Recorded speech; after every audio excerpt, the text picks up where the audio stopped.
We are now, we're actually on Canto 5 of the Inferno. This is the second part of the discussion for Dante's Inferno.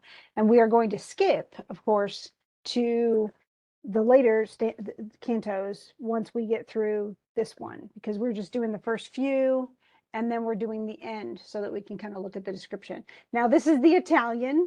It just happened. When I realized just now when I put on the recorder that I've got the Italian.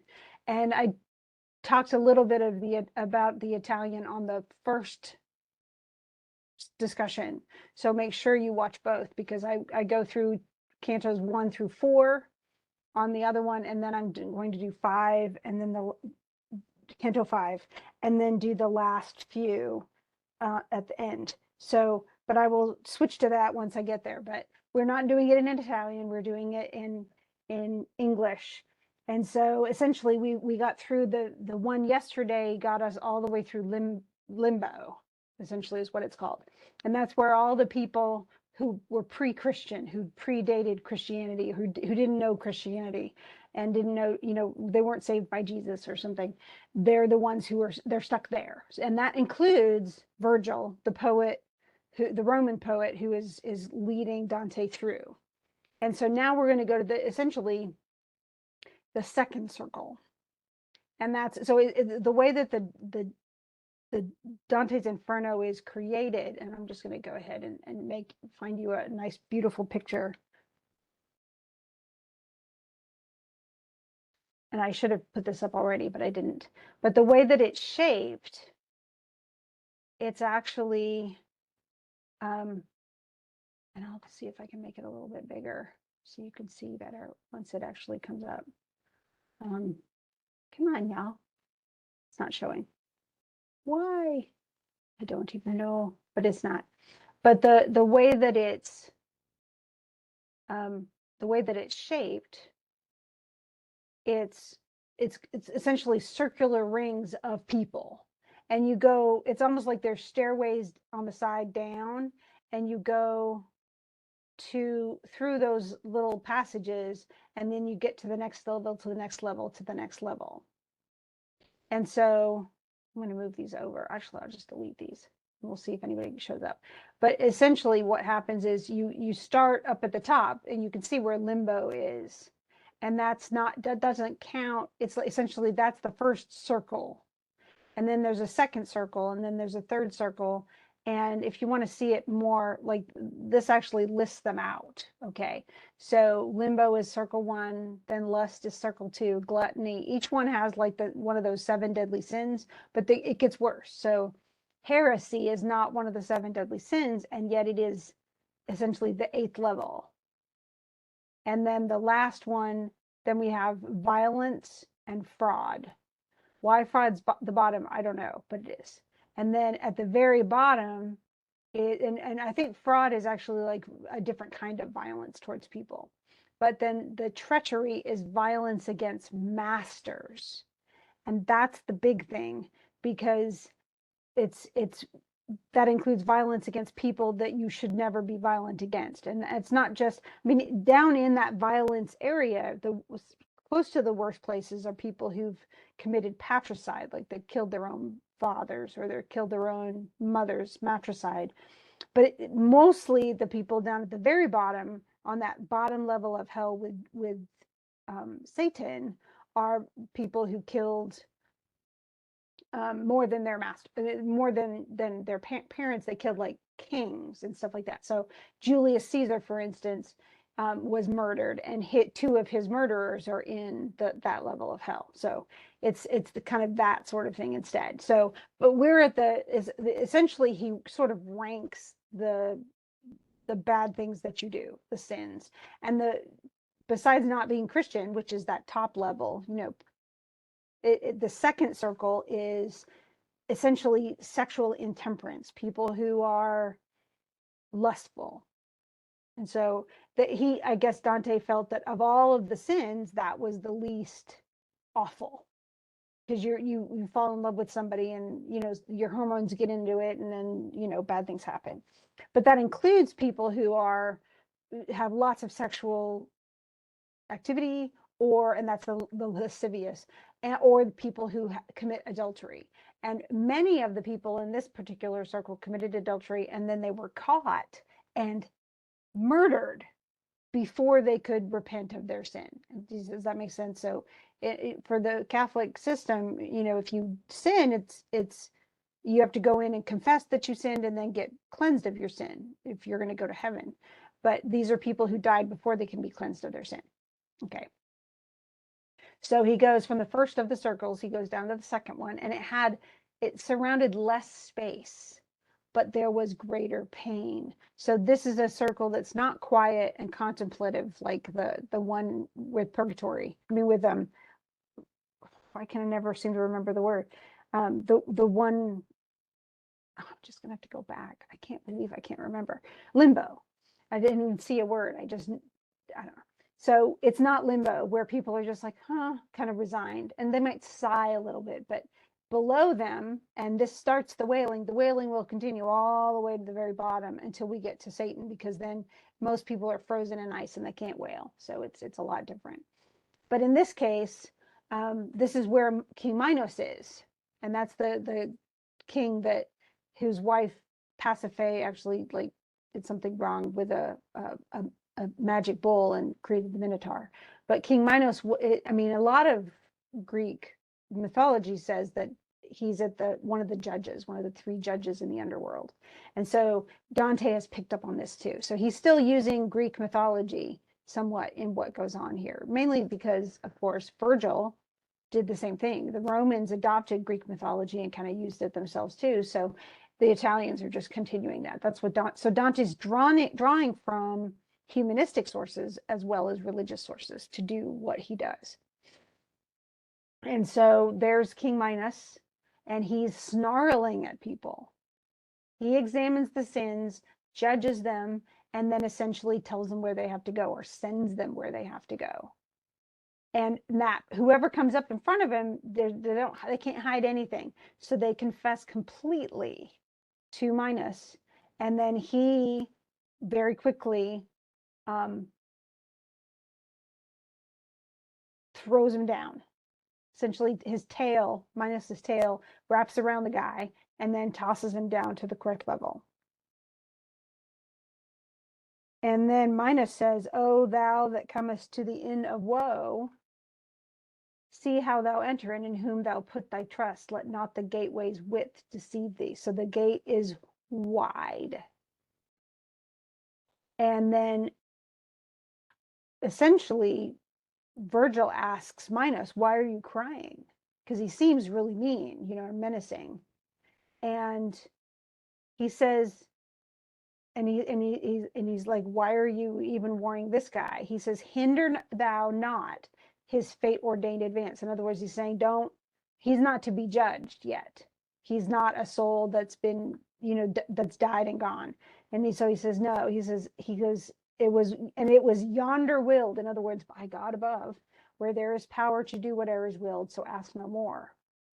And so he gets through the gate. He's not thrown to some other level or whatever. And honestly, it leaves us a little question. What did Dante do? What are his sins? Where would he have ended up in this place? And, because remember, this is all to make it so that he sees, the consequences of his sins, and then learns to do better so that he can earn the kingdom of heaven instead. Okay. And so once he gets through the gate, it just makes you wonder, what is it that he's admitting to? What sins does he doesn't say it. He never says it through all of this. The closest he might get is pride.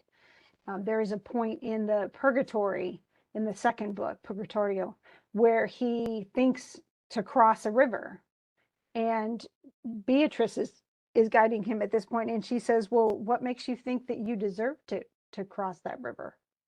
And he realizes with a shock how sinful he is and how much he doesn't even deserve to be in purgatory. And it's humiliating. But it's crushing for him. But it takes a lot to admit, hey, I'm not a perfect person. And so it's the fact that he's doing that to himself in this is really fascinating. And it's one of my favorite parts, actually, of Purgatory. I love Inferno, but I like Purgatory better. So it's one of those that for me was more emotional to read than this one. Okay, so he gets down to this place and he describes it. It's really fascinating because he essentially it's silent of all light, which is a very weird way to, it's like there's it's essentially it's all wind, and yet the lights are vague, like there's not, it's just a big, the infernal hurricane which never stops. But the thing is what it does is the spirits are like wafted around. They're not people.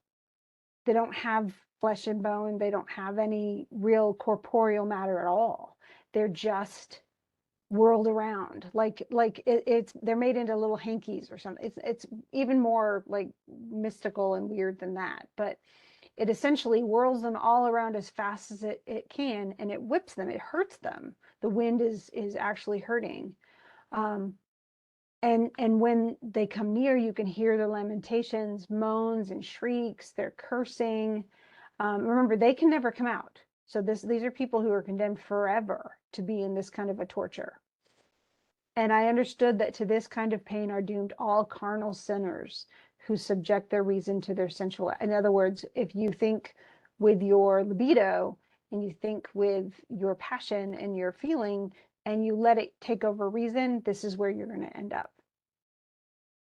And so it acts as if, as they're, the wing, so as the wings bear starlings on their way, this is another metaphor, so doth that blast the evil spirits bear. This way and that, and up and down it leads them. And they can never rest. They can never have comfort. They can never stop. And they can never stop suffering. And so, and then he kind of sees them. The shades are all borne along by the storm. And he asks Virgil, who are these people? And he says, first of those of whom thou wouldst have news. In other words, these are the people you're going to talk to. Was empress over lands of many tongues. To sexual vice so wholly was she given that lust she rendered lawful in her laws. She essentially made it legal and lawful to sleep with lots of people because she wanted to sleep with lots of people. Her name is Semiramis. So she is from the ancient world, one of those figures, and essentially she gave birth to Ninus and then became his wife, which is awful. And then, essentially, so she was lustful even with her own child. And this kind of makes me think of Oedipus the king, like he didn't intend to, though. He didn't actually sleep with his mom out of lust. He became, they married. It's just he didn't know and she didn't know. So he wouldn't necessarily be here. But anybody who is essentially a victim of lust is here. So you notice Cleopatra is in here. Why? Because Cleopatra slept with Julius Caesar and even had a kid, Caesarion, by him. And yet she never married him. And then she slept with Mark Antony and had 4 kids. I think they actually got married. But she was known for that, that she had, was lustful and stuff like that. Then Helen is there because she was with Menelaus. She was married to him, and yet Paris took off with her, and she spent 10 years with Paris as his lover in the Iliad. And so essentially she deserves it. And then it says, and great Achilles see, who fought with love when at the end of life. And this is a question, like, okay, he fought with love when at the end of life. This is suggesting something that a lot of scholars have wondered for years. Because Achilles he stays out of the fray. He actually refuses to fight because Agamemnon ticks him off. But then his best friend Patroclus is killed in battle. And Achilles decides to enter, that it's enough to spur him on. He's so angry about his friend being dead. It's honestly, it's a little irrational. And so a lot of people have wondered for years, well, were Achilles and Patroclus really, did they have more of a relationship than just friendship? And so he's claiming, this is what Dante is saying, is Achilles did. He and Patroclus were actually lovers. And so then it has, then Paris and Tristan see. Remember, Paris is the one who took Helen. Then Tristan loved Isolde. This is more of a medieval myth. It's actually Arthurian, for the King Arthur mythology. Tristan loved a woman named Isolde, but she was married to someone else. And so people who love people that they shouldn't, because those people are married, or because they're married, or but those people are the ones who are all here. So a lot of famous people, because the truth is, half the stories out there practically are people sleeping with each other. So it's not just like soap operas. This is like what people have read from the beginning of time. And so he's saying they all, essentially love had from our life cut off. So it says all these people whom essentially love was destructive, it got them killed. And he's like, wow, wait a second. When I had heard essentially Virgil speak the names of ladies and the knights, and pity overcame him. He feels bad for them, and he almost swoons from it. He's so sad that these people are punished this way. And he says, I'd like to talk to somebody. Look at those two who seem to be like together. And see, most of them don't have any bodies, so they can't be lustful anymore. But these two wisps kind of stick together. And so he wants to talk to them. They seem to be a couple. And he says, when they get near, go ahead and ask. Ask them then by that same love which leadeth them along, and they will come. So in other words, draw them out in the name of love. Okay. And he says, so he shouts out to them, hey, could you talk to me? As long as God doesn't forbid it, are you willing to talk to me? And as doves, when called, come flying, so did they. They actually came, and they're not tortured. So, and it's actually so from the band where Dido is, they issued. Now, Dido was the queen who in the Aeneid fell in love with Aeneas, and then when Aeneas left, she committed suicide. Now they're claiming here that puts her in this level and not in the level of the suicides. Suicides are violent against themselves, and so they're actually in the 7th level of hell. But she is not. She's only in level 2 because she did it for love. So if you did it for love, that's different. And at least that's what he's saying. And so here come this couple, and essentially they come in and they treat him, they address him as a benign and gracious living creature. So they know he's not a soul yet. He's not just a soul. He's a corporeal body. And he says, essentially, we would pray for you if we weren't stuck in hell. We would pray to him, since pity thou show us. So because you've asked us for our story, we would pray to God for you, except God isn't going to hear our prayers because we're down here. But he goes, just let us know. The wind has died down, so ask a question and we'll try to answer it. And so one of the speakers says, the town where I was born sits on the shore. So he was at the seaside, and together, essentially love, which soon seizes on a well-born heart, seized him for that fair body's sake, whereof I was deprived, and still the way offends me. So she's saying, look, what happened is my love essentially took, essentially, because I was in love with somebody, that fair body was taken from me. So I was killed. And she's still mad about it. And so she essentially fell in love with someone else,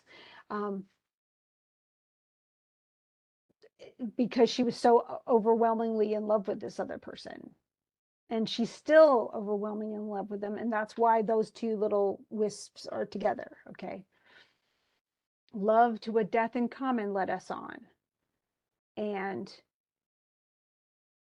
Cain's ice awaiteth him who quenched our life. In other words, we were killed together in love, and yet the person who killed us is down in the bottom level of hell because of the murder, because you're not allowed to do that. So in some ways they were sinned against too, and that murderer actually got a much worse sentence. He's down at the bottom level of hell, and he says it makes him sad. And because he's like, alas, how many tender thoughts and what desire induced these souls to take the woeful steps? Like, it's so bad that love caused them to be killed. And he actually says her name. Thine agonies, Francesca, caused me to weep with grief and sympathy. And how did love concede to you that he should know each other? So in other words, how did you even know that there was love, and how did you end up, how did that happen?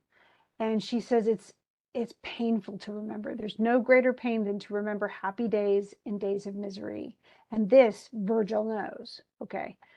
But if to know the first root of our love, so yearning a desire possesses thee, I'll do as one who weepeth while he speaks. In other words, I'll tell you the story if you really want to hear it, even though it hurts to say it.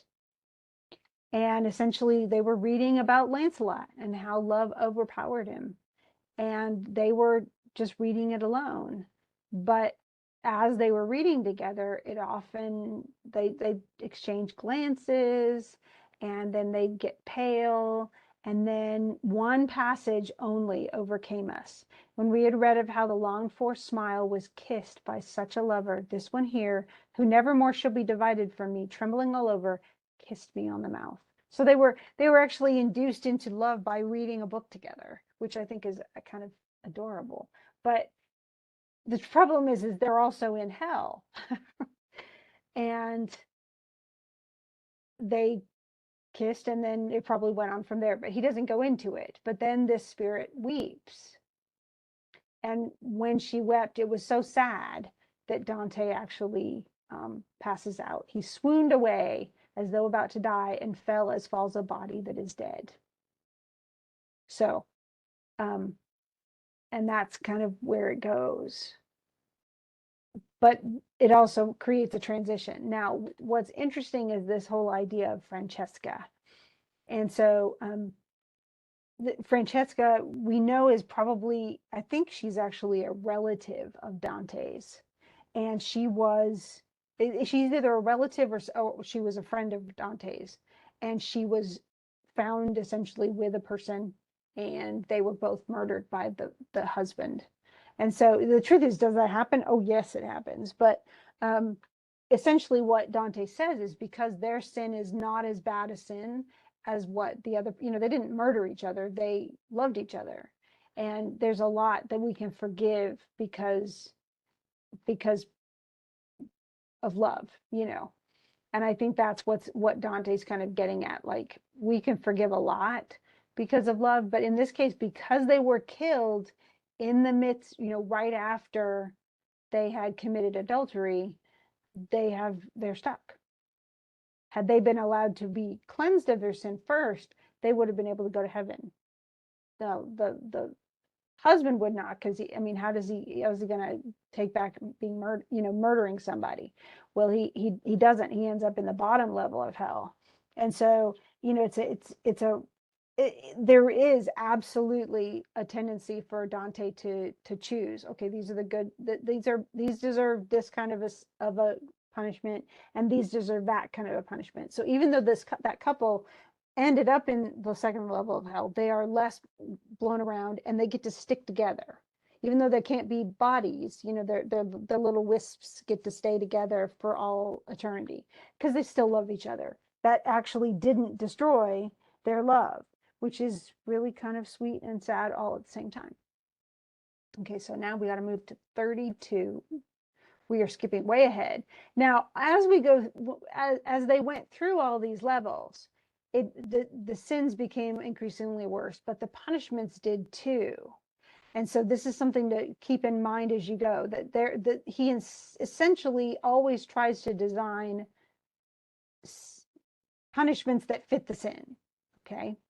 And so, for instance, in the 8th level, when I talked about suicides are an interesting case, because essentially they kill themselves, and there's nothing they can do, because once you kill yourself, you can't be cleansed of your murder of yourself, And so, but it's not murdering other people, though. You're murdering yourself. So what happens is they become plants. They become little trees with little branches. And there's this huge woods, and it's all suicides. Because they destroyed the body God gave them, God wouldn't give them another body, even in hell. And so they're trees, and they can't move.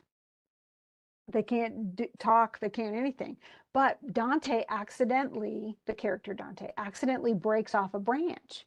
And when you do that off one of the little tree bushes, the branch starts to bleed. And as blood is flowing out of the tree, then the tree can talk. And so he finds out what happened to this person, and the person tells his little tale of woe and what essentially drove him to suicide, and yet he can only speak as long as he's bleeding. So it pains him, and he can't speak of his own volition. He can only speak if somebody inadvertently runs into him. But then he can tell his story, and it's just sad. And that's probably as we go further, that's the last time that um, that's the last level where Dante shows any real sympathy. He definitely does. He actually recognizes some of the people on the level, and he's sad with them. But it's just the design of it that they would make people into trees so they can no longer hurt themselves because they cannot actually act upon their inclinations is so sad, because when they did have the power to do so, all they did is destroy themselves. And it's beautiful and sad and poignant and awful. And every time, suicide's always meant a lot to me. It's always been a very serious topic for me. And I think reading this as a young person, many, many years ago for the first time, brought home to me why it's so terrible. It's that you have a life and yet you choose to destroy it, and it's so sad.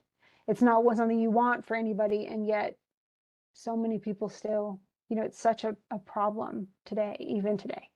But there was then, obviously, as well. Now, though, we're in the deep dark cavern, and it's a different, normally when we think about hell is this, fire and brimstone. It's all this heat, and Satan is big and red and greasy and sweaty, and everything is sweaty, and there's fire everywhere, and you just get burned. Your skin gets burned up, and it's all this way. But when we get to the very bottom, it's not in Dante's Inferno. In fact, even though we call it the Inferno, which suggests, that fire and everything, the very bottom of it is cold.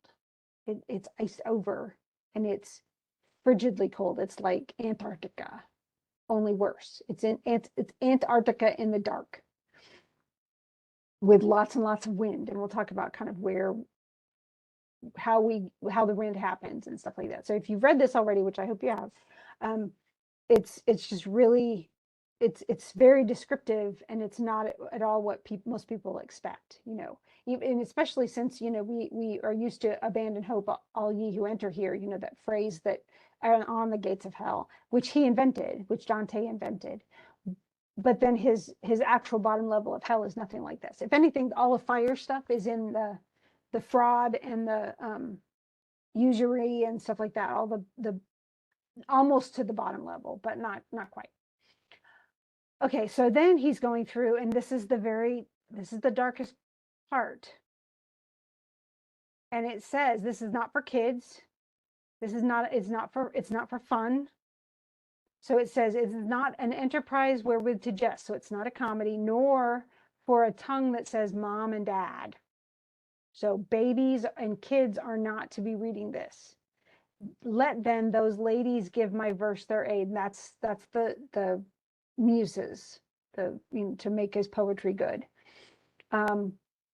And so, but he says this is not for the faint of heart. This is tough stuff, is what we're getting into, is what he says.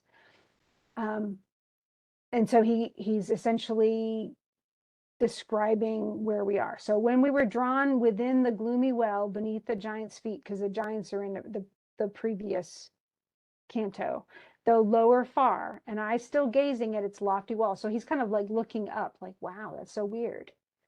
And I heard one say to me, look where thou walkest, and see that with thy feet thou trample not the heads of us two wretched, weary brothers. So he's looking up at the ceiling as he comes down, and he almost kicks somebody in the head. Somebody is embedded in the ice below him. And he says, thereat I turned around and saw before me, and neath my feet, a lake, which being frozen seemed to be made of glass and not of water. So literally, it's just a big ice rink.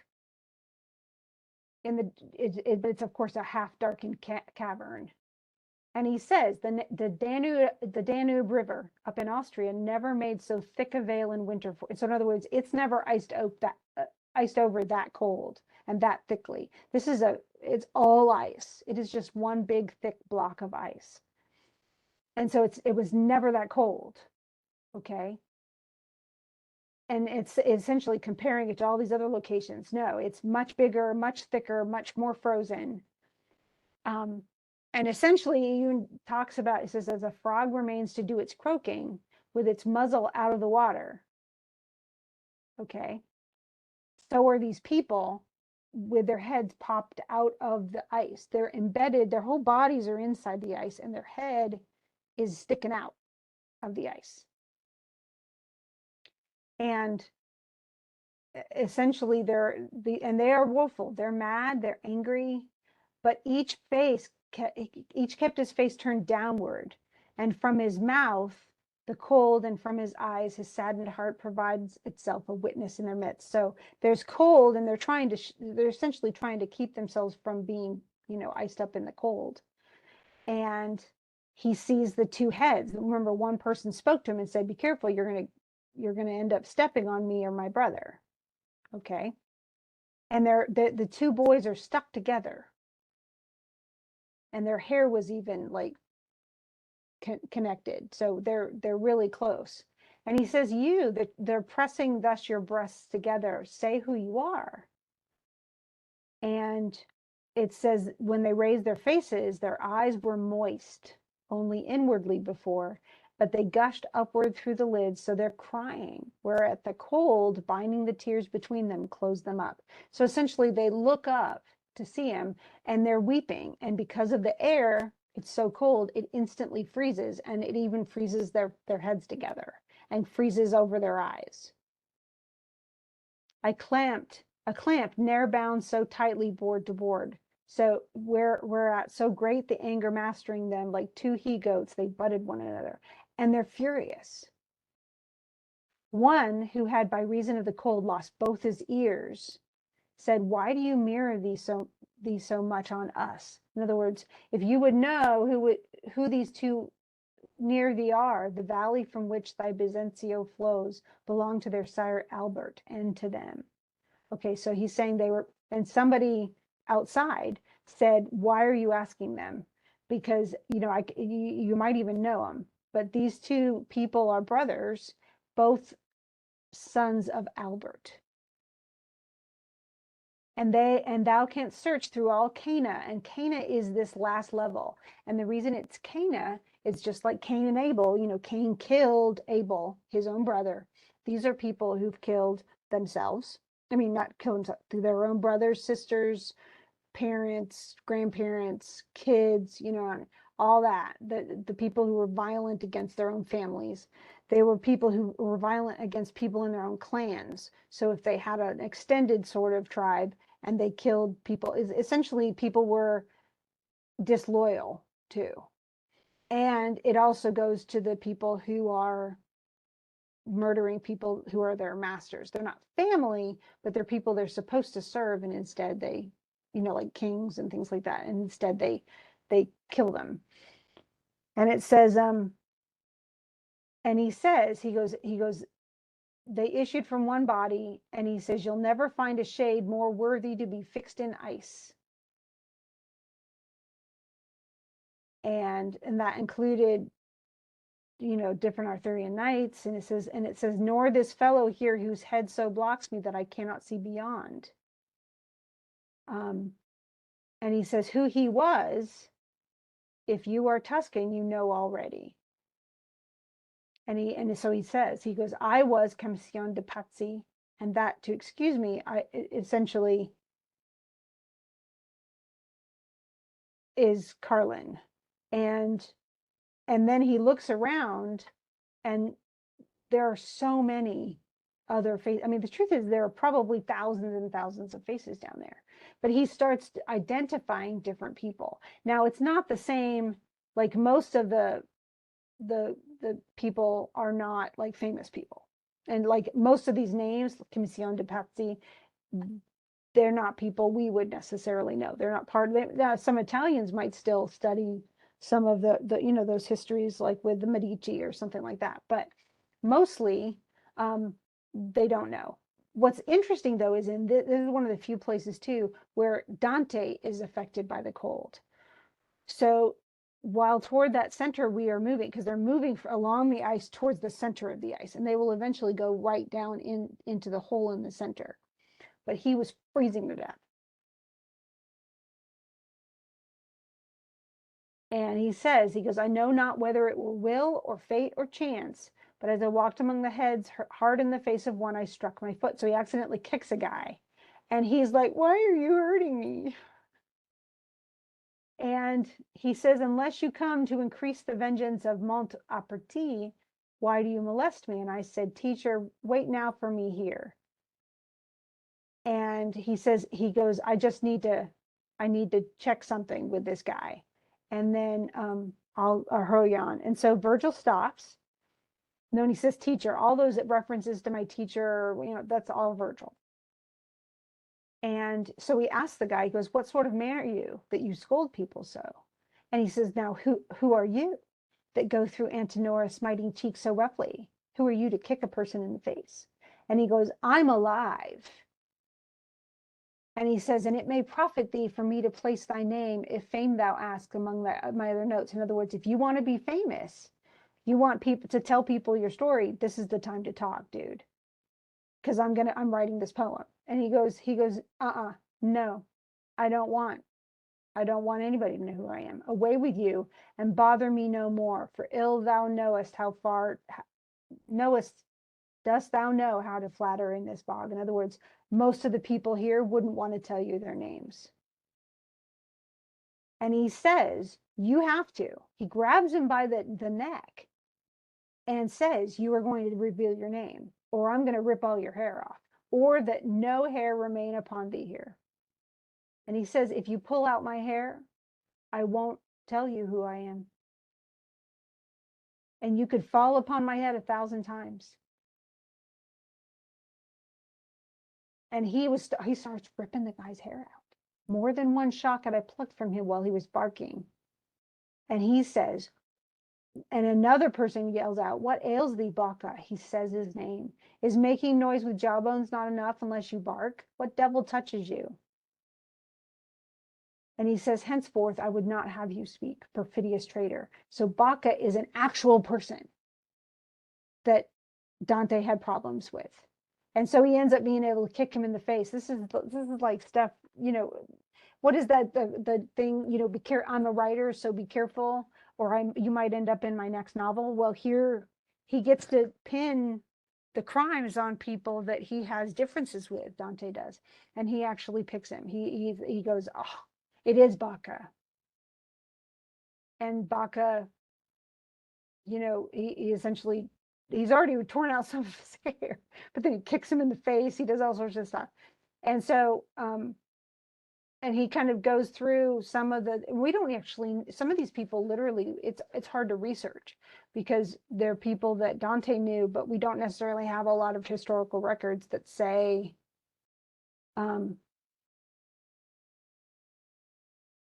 what happened, what these people did. A lot of them were betrayers.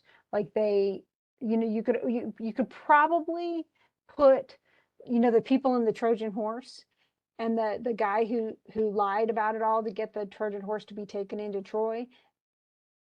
Virgil would definitely have, but even Dante, because he's Italian, would probably have put all of them in this level because they betrayed people that they did that through deception, and that ended up getting all of them killed. And so essentially, he even finds another person, and one of the two people are together. One man's head served as the other's cap. And because of hunger bread is eaten, even so the upper on the other set, his teeth were essentially, he was eating the guy. It's all pretty awful. But he says, he goes, why are you eating the other person?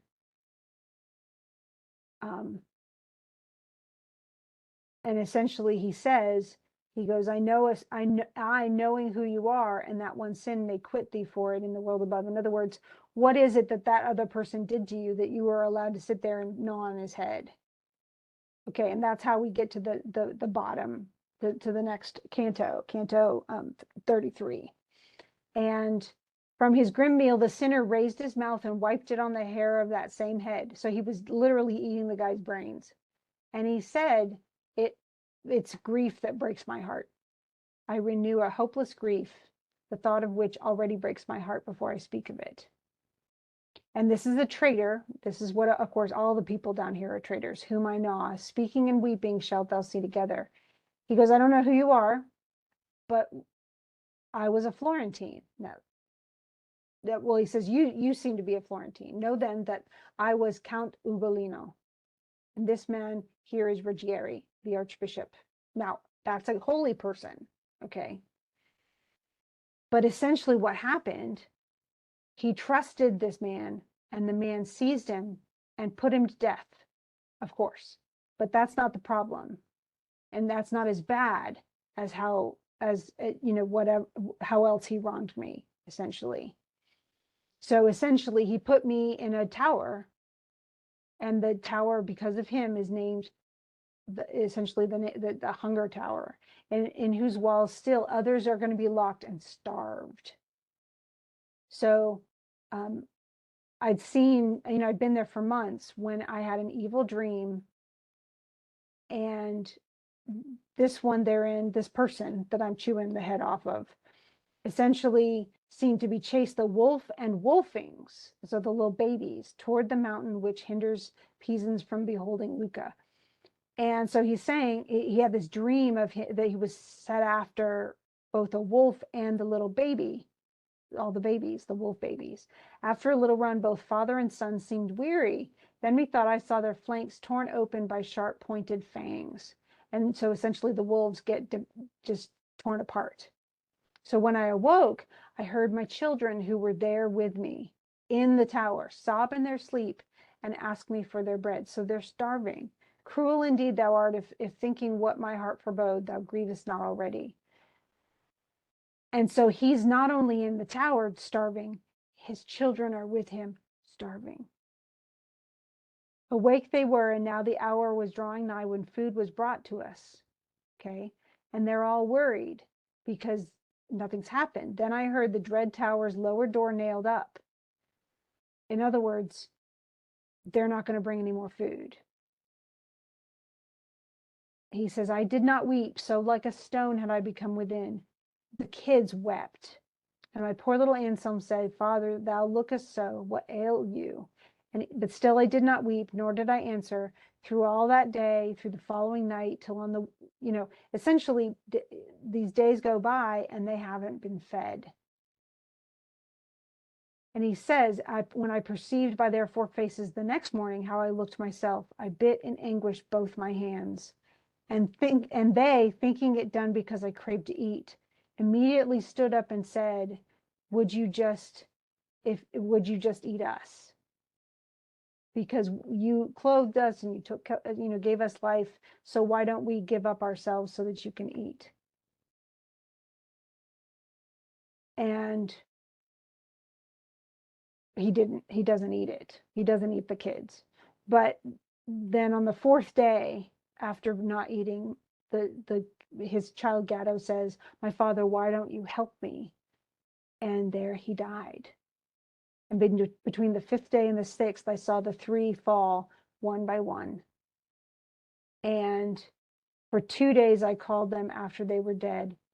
And then fasting was easier. So essentially, fasting proved more powerful than pain. And so he died of starvation after having to endure all of his children dying of starvation, all caused by the guy who's sitting in front of him, whose head he's chewing on. So he gets in, even though he's in this place because he was treacherous too, he's given, like, this is his caveat. This is the thing that helps make up for it, is he gets to chew on the brains of this creepo who killed his children. And so they keep looking around, he's like, well, that is terrifying and sad. and they keep looking at different places. And he goes, but now he's really feeling the wind again strongly. And he goes, where's the wind coming from? And he says in a minute, so this has to be a gigantic place because he can't see where it's coming from. He goes, don't worry. He goes, ere long, you're going to see with your own eyes what rains down this, what makes the wind all blow. And so then somebody calls to him and says, please, before, my tears freeze up again, let me tell you who I am. And he goes, if you would have me help you, say who you are. And so he says who he is. And I guess I think he actually he poisoned figs. And he says, oh, are you already dead? And he says, I don't know. I have no knowledge how in the world above my body fares.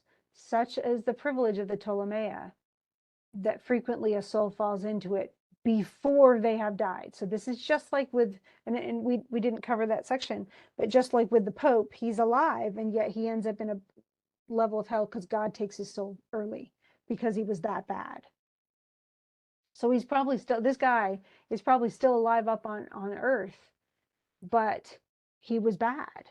And so he was taken, my body is taken by a demon who then takes charge of it. So essentially up above the earth, he's a demon who's just kind of making his body do different things and acting like he's normal and still alive until he dies. But he's been thrown into hell earlier because of what he did. And he says, well, it's actually because of this, essentially because because Ser Branca Doria is also down here. And he goes, but Branca Doria is not dead yet. And he's essentially saying this is typical. He also left a devil, instead of this fellow, left behind a devil in his body. So there are a bunch of people who were just killing time upstairs, up above the earth, with demons in their body because they were so bad that they've already been taken down to hell. And it's like, yee. Essentially what Dante does, he goes, these people are so evil. It's amazing, why don't we just get, but essentially he's saying that they already are getting the comeuppance. We may think, oh, these evil people are still alive. Well, no, he's saying they're long dead. They're already being tortured for what they've done. But we don't know that because demons have taken them over, which is a really weird way to look at that. But a lot of people do think that. So we've got 12 minutes to do the last canto. So this is where we get to Lucifer, or to Satan. And this is when the teacher even says, he goes, the banners of the king of hell advance toward us, and see if you look ahead and see if you see him. And the fog of all this stuff is, essentially it starts to clear. So you can't see something really far away, if it's foggy, but when you get closer to it, then you can see. And because of the wind, he's already kind of like hiding behind Virgil so that he can, doesn't have to get blasted by it. It says, but now, and there's no other shelter. Remember, it's all these people who were embedded in the ice with just their heads popping out. Okay. And he says it's hard to even put it into verse with fear. 'Tis with fear I put it into verse. This is where the shades were wholly covered up. So tons of people, they can't even get their heads out of the ice. They are embedded fully in the ice because they're that bad. So the closer you get to the center, the worse the crimes are. Okay. Some are lying, some are standing up, one on his head. Sometimes only his feet are sticking out. Others are on his soles. One, like a bow, bends towards his feet and face. So they're inside the ice. They are like malformed and twisted. So it's a really, when you think about it, okay, fire's bad. Fire's bad. It is. But to be encased, to be alive, technically, your soul's alive anyway, and to be encased in ice, and especially when you can't move, you can't speak, you can't breathe, you're just stuck. And this is where these people are. And so now he sees this huge creature above the ice, kind of sticking out of it. And he says that essentially Virgil stops him. He says, now you're going to need some bravery to do this. Okay. You must arm yourself with fortitude. And he says, how frozen and how weak I then became. Like he could probably barely crawl his way through there. I did not die, nor yet remained alive. Because it was so awful. The emperor of the realm of woe, that's Lucifer, stood forth out of the ice from midway up his breast. So like right at his sternum probably. And he's sticking out of the ice. And he has his arms out and he has his wings out, huge wings. And he compares it more closely with the giant because Satan is gigantic. We can look over here and you can see very small, but at the very bottom, also, so you see all these little baby figures, and then you get down to the bottom and there's Lucifer, and he is gigantic compared to all the rest of them. And that's what he is in the Inferno. So that's not inaccurate. And if once as beautiful as ugly now. So if he used to be beautiful and he's as ugly as he was beautiful, he was beautiful. He was amazing. But he raised up his brows against his maker. In other words, he wanted his position, tried to dethrone him, and he justly deserves everything that is now happening to him. But it was amazing. And he beheld that Satan isn't just Satan. He has three heads or three faces. So he's kind of like Janus. There's actually a Greek god. He's the two-faced god. And he has one face and then another on the other side of his face so he can lie. And that's the whole idea, is that you're two-faced. But in this case, he is three-faced. He has three faces with eyes and jaws and everything else. One was in front of us, and that was red. And the other two were on the sides, right over the middle of each shoulder blade. And they met each other where he had his crest. That on the right is whitish yellow, and the left one was probably more like, I don't know, duskier. Okay, so there's a red face in the middle. That's the Satan face, the one that we think of. And then there's kind of a whitish yellow one, and then more of a beigey sort of one on the other side. And under each face, there were that's where the wings are. And they are literally stretched way out, and they are flapping. They're like bats' wings. And they flapped in such a way that three winds issued forth from him. So, and it's just constantly sending surges of waves of wind over the ice and making it even colder. So you think wind chill. He's the wind chill. With 6 eyes he was weeping, and his tears and bloody slaver trickled over 3 chins. So all 6 eyes are crying. In each mouth, as a heckle would have done, a sinner he was crushing with his teeth. So each head has one sinner, who's not just embedded in the ice. That would be nice. No, he's being painfully gnawed on by one of Lucifer's jaws. Okay, that is absolute torture. And yet Lucifer forever is stuck in the ice, chewing on 3 people that he can never really swallow. Okay. And to him who was in front of us, the biting was nothing to the clawing, for at times his back remained completely stripped of skin. And then this is where Virgil tells who deserves this level of torture. Well, the center one is Judas Iscariot, who betrayed Jesus. So he's the worst betrayer ever of all betrayers, because he betrayed God. And so, and he's actually got his head stuck in, and his legs are sticking out of the mouth. And it says of the other 2 whose heads are down, Brutus is he who from the black snout hangs. So one is black and one is the creamy white. That's what it is, black. So Brutus is in the black head, and he's writhing and yet doesn't say a word because he's stoic. So Brutus wouldn't have complained. Cassius is the other, and Brutus and Cassius were betrayers of Jesus, of Julius Caesar. They stabbed him in the back, um, and they ended up both dying for their betrayal. You know, they were tracked down and killed, but those are the two leaders of the people who betrayed Jesus. Why do I keep saying Jesus? Julius Caesar, and so they're in the other two. And but then he says, but night is coming up again, and now it's time to leave, for we've seen everything. So who are the four worst sinners? Satan, or Lucifer, Judas Iscariot, Brutus, and Cassius. Now this is again from the Roman Empire. This is Julius Caesar was a Roman emperor who was assassinated, but it's, remember, this guy has Italian heritage, so he's going to see that Roman history. That's why Virgil is the one, you know, the Roman poet is actually leading him through. And so then he goes, then as it pleased him, I embraced his neck, and he availed himself of time and place. And when the wings were open wide enough, he firmly grasped the shaggy flanks. This is of Lucifer.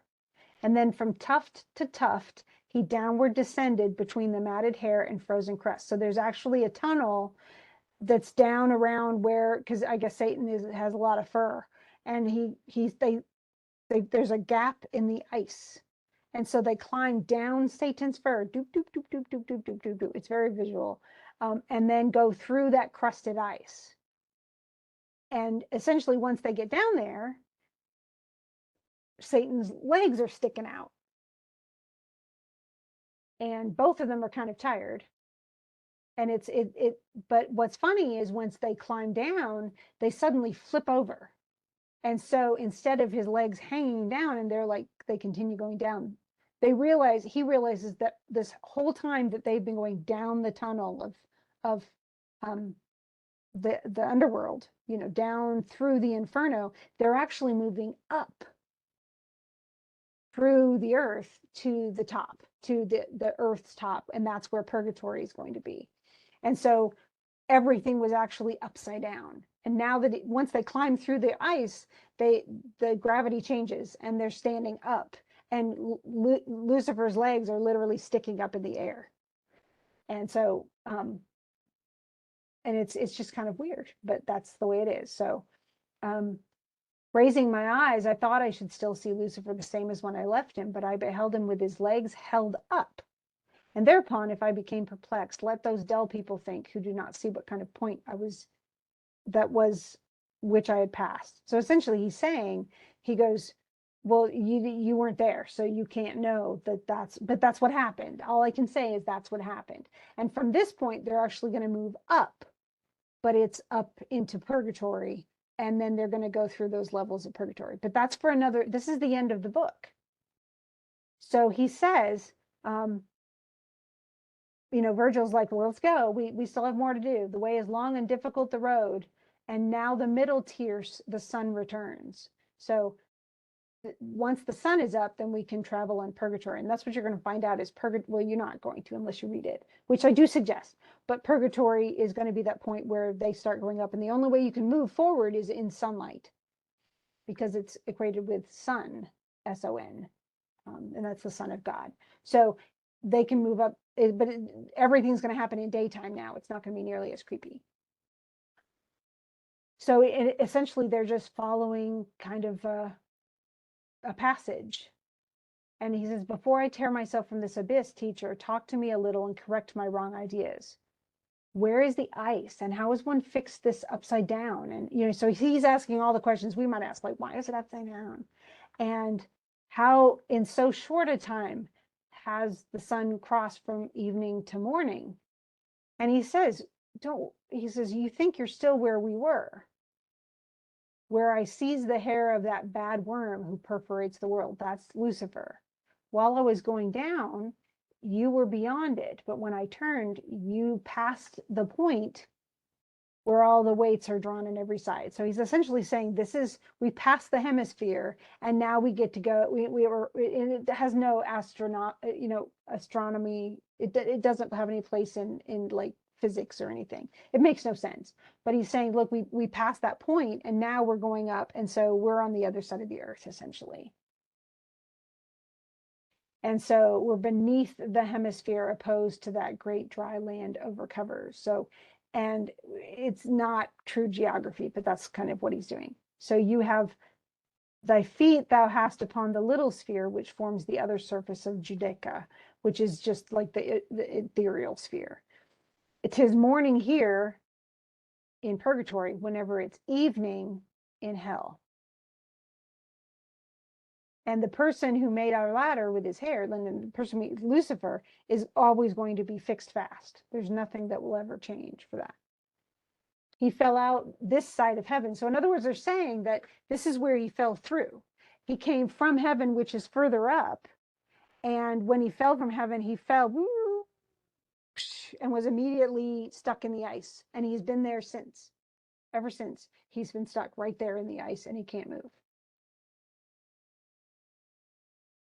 And so essentially they follow a little spring and they go up. My leader then and I, in order to regain the world of light, entered upon that dark and hidden path by the spring, and without caring for repose, so they're not resting, they're not going to stay where they are, they went up. He going on ahead, I behind, till through a rounded opening I beheld some of the lovely things the sky contained. So suddenly he gets to see the sky. So he has, like so many epic heroes before him, gone down to Hades and then made it back alive.